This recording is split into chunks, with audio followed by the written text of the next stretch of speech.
नमस्कार दोस्तों इस वर्ष में माइग्रेशन के बाद बहुत से पेंशनरों को प्रॉब्लम जा रही है। खास तौर पर जो प्री 2016 के पहले हैं। तो दोस्तों आप बोर्ड में देख सकते हैं, ज़्यादातर ये क्वेश्चन होते हैं, जो परेशानी होती है कि जिला सैनिक बोर्ड में अपडेट किया है तो इस वर्ष में अपडेट करना पड़ेगा क्या? दूसरा पार्ट ऑर्डर क्या होता है? तीसरा इस वर्ष में अपडेट किया तो पीपीओ में अपडेट कब होगा? और चौथा रिकॉर्ड में आधार नहीं तो क्या करें? तो दोस्तों ये बहुत से व्यूअर के क्वेश्चन हैं, तो आज इन क्वेश्चनों का मैं आंसर दूंगा। चलिए दोस्तों आज का वीडियो शुरू करते हैं। तो दोस्तों आप देख सकते हैं, जो ये पहला क्वेश्चन है, सब्सक्राइबर ने पूछा है कि सर पेंशनर के नेम कलेक्शन जिला सैनिक बोर्ड से करने के बाद स्पर्श में ऑटोमेटिक अपडेट होगा या अपडेट करना पड़ेगा? तो दोस्तों जैसा आप जानते हैं कि जैसे आपने अपना जिला सैनिक बोर्ड से नेम का कलेक्शन किया, अब नेम कलेक्शन करने के बाद दोस्तों ये जिला सैनिक बोर्ड आपके रिकॉर्ड को भेजेगा, और रिकॉर्ड में जो आपका पर्सनल डाटा है वो अपडेट होगा। लेकिन दोस्तों ये तो आपके रिकॉर्ड में चला गया। हाँ, आपको अगर रिकॉर्ड से कोई कंफर्मेशन आता है, अगर आपको रिकॉर्ड से कोई कंफर्मेशन आता है कि आपका जो नाम चेंज का था वो अपडेट हो चुका है, तो आपको इसमें कोई परेशानी की बात नहीं, आपको इस वर्ष में अपडेट नहीं करना पड़ेगा। हाँ, जो जिला सैनिक बोर्ड से अपडेट कराया है वो आपके रिकॉर्ड में गया होगा, तो उसका एक लेटर होगा, लेटर ऑफ पार्ट ऑर्डर हुआ होगा, तो उसकी एक कॉपी होगी। तो आप दोस्तों उसकी एक ऑफिस कॉपी रख लीजिए।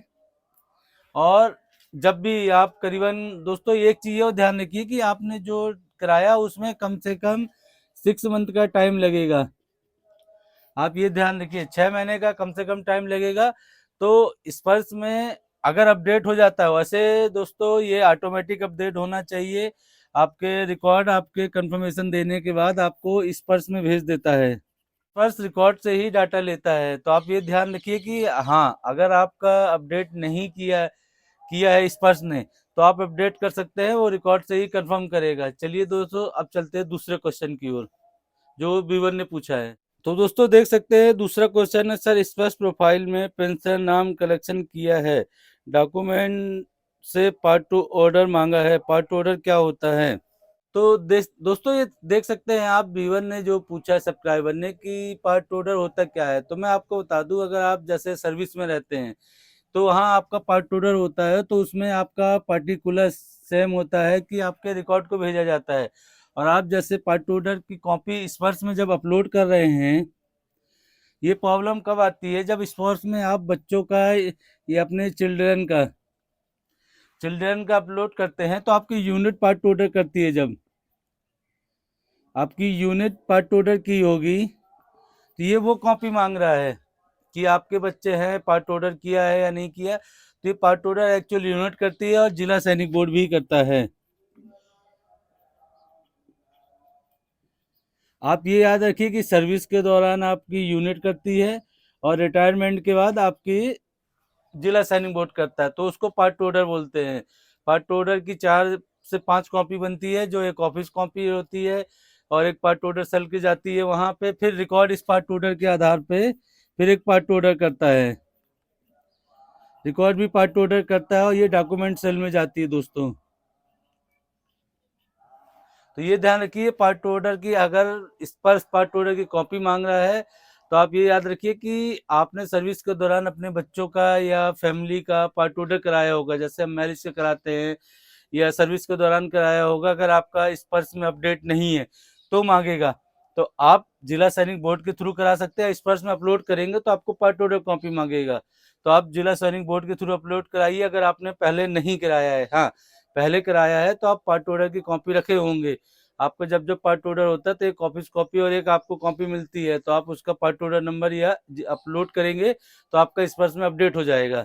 चलिए दोस्तों चलते हैं अब तीसरे क्वेश्चन की ओर, जो व्यूअर ने पूछा है। सकते हैं दोस्तों, सर स्पर्श में नेम चेंज किया है, स्पर्श में तो प्रोसेस हो गया है, पर ये ईपीपीओ में शो कब होगा? जैसा दोस्तों आप क्वेश्चन देख सकते हैं कि स्पर्श में अपडेट तो किया, पर पीपीओ अपडेट में कब होगा? तो दोस्तों मैं आपको एक जानकारी के लिए बता दूं कि जो आप पर्सनल डिटेल अपडेट करते हैं, पर्सनल डिटेल में आपका आता है मोबाइल नंबर, और आपका आधार नंबर, ये तो दोस्तों आपको स्पर्श में तो तुरंत मिल जाएगा, लेकिन ईपीपीओ में टाइम लगता है। बाकी चीजें जैसे अभी आपने नेम करेक्शन किया है या डेट ऑफ बर्थ ऐड की होगी, तो दोस्तों ये आपका डाटा स्पर्श, आप ध्यान रखिए, स्पर्श खुद वेरीफाई नहीं करता, ये आपका रिकॉर्ड से वेरीफाई कराता है। आपको मैं ये बता रहा हूँ कि अपडेट कितने समय में होगा, लेकिन उसके पहले आप प्रोसीजर देख लीजिए। स्पर्श रिकॉर्ड को भेजेगा, जब रिकॉर्ड वेरीफाई कर देगा, वेरीफाई करने के बाद ये फिर रिकॉर्ड पीसीडीए को जाएगा। आप एक चीज जानते हैं दोस्तों कि जो आपका पीपीओ होता है, पेंशन पेमेंट ऑर्डर, ये आप जानते हैं जो पेंशन पेमेंट ऑर्डर होता है, अभी इन्होंने ईपीपीओ लिखा है क्योंकि ईपीपीओ पुराना था। ईपीपीओ इसी की जगह होता है दोस्तों, इलेक्ट्रॉनिक पेंशन पेमेंट ऑर्डर, जो पहले आता था। अभी स्पर्श का पीपीओ आ रहा है, तो दोस्तों जैसे ही आपका रिकॉर्ड से वेरीफाई होगा तो आपका स्पर्श में अपडेट हो जाएगा। तो स्पर्श में अपडेट होने के बाद कुछ दिनों में 3 या 6 मंथ आपका कोरिजेंडम पीपीओ आ जाएगा और आपके मोबाइल में मैसेज भी आ जाएगा कि आपका पीपीओ अपडेट हो चुका है। तो दोस्तों इसमें परेशान होने की बात नहीं। हाँ, आपने अपडेट किया है, प्रोसेस दिखा रहा है, तो प्रोसेस जब तक दिखाएगा जब तक वो रिकॉर्ड से वेरीफाई नहीं होगा। प्रोसेस का मतलब ये नहीं कि आपका अपडेट हो चुका है। तो आप वेट करिए, क्योंकि आपको टाइम लगेगा 3 से 6 महीने। हाँ, आपका स्पर्श में अपडेट हो गया, अगर रिकॉर्ड ने कंफर्मेशन दे दिया तो सही है। आपको ईपीपीओ बाद में जो आप बोल रहे हैं, और पीपीओ बाद में मिल जाएगा। तो आई होप ये क्लियर हो गया। अब चलते हैं दोस्तों चौथे क्वेश्चन की ओर, जो विवन ने पूछा है। तो दोस्तों देख सकते हैं चौथा क्वेश्चन है कि सर अगर रिकॉर्ड में आधार अपडेट नहीं तो क्या करें। तो रिकॉर्ड में आधार अपडेट नहीं है तो उसमें कोई परेशानी की बात नहीं। हाँ, दो कंडीशन है। पहली कंडीशन क्या होती है कि जो आपका रिकॉर्ड है, अगर आप सर्विस के दौरान आपका आधार यहाँ अपलोड नहीं है, तब आपके लिए अच्छा है कि आप स्पर्श से अपलोड कर सकते हैं। हाँ, लेकिन स्पर्श में अपलोड करने से पहले आपको एक दो चीजों का ध्यान रखना है। सबसे पहले स्पर्श में जो आप आधार अपलोड करेंगे, तो आप मोबाइल नंबर जो आपके आधार से लिंक होगा, आप ये ध्यान रखिए कि अगर आपका आधार अपडेट नहीं है तो जो मोबाइल नंबर आधार से लिंक है, तो पहले आधार अपलोड करेंगे, फिर उसके बाद आप मोबाइल नंबर ऐड करेंगे। उससे क्या है, आपके स्पर्श में जब आपका अपडेट हो जाएगा तो आपके रिकॉर्ड में ऑलरेडी चला जाएगा। हाँ, लेकिन अगर प्रॉब्लम है, आपके रिकॉर्ड में आधार ऑलरेडी है और आपको चेंज कराना है, तो वो फिर आप करेक्शन कराना है, जो भी कराना है, तो आपके रिकॉर्ड में जो नाम है वैसा ही होना चाहिए, आप चेंज नहीं कर सकते हैं। आपको अगर आधार रिकॉर्ड में अलग है, नाम मिसमैच है, तो वो प्रॉब्लम अलग है। आई बटन में लिंक दिया हुआ है दोस्तों, आप उसको देख सकते हैं कि कैसे करेक्शन कराया जाता है आधार डेमोग्राफिक फाइल का।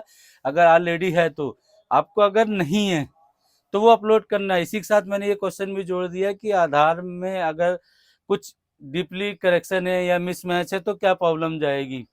तो आई होप दोस्तों ये जो व्यूअर के क्वेश्चन थे आप ये समझ गए होंगे। अभी हाँ, ये 2016 के पहले के पेंशनरों को परेशानी हो रही है, क्योंकि उनके डाटा अपडेट नहीं थे। पहले का सिस्टम टाइपराइटर का था, उतना कंप्यूटराइज नहीं था, तो अपडेट नहीं था।